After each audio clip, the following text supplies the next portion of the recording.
Okay, so let's talk about it because there seems to be some confusion. I am a news reporter and I have been reporting on the tax break that invites wealthy people to move to Puerto Rico. It's called Act 22, and it's only available for people who have been living outside of Puerto Rico for a period of years.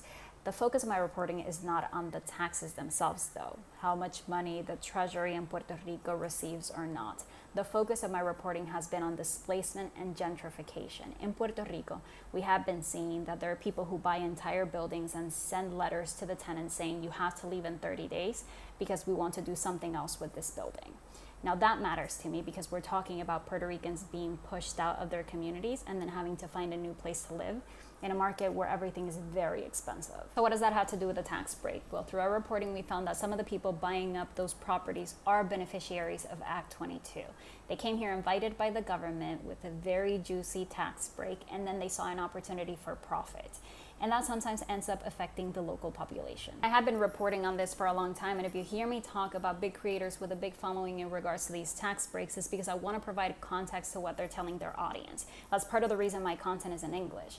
Because if you only hear about Puerto Rico in the context of paradise where you can go enjoy the beaches and not pay any taxes, you might think that's the full picture, when the reality is that on the other side of that, there's a local population struggling to get to stay here because conditions are so hard. And some Puerto Ricans feel like what belongs to them is being taken away. This beach right here is supposed to be public like all beaches in Puerto Rico, but the public access to that beach has been cut off.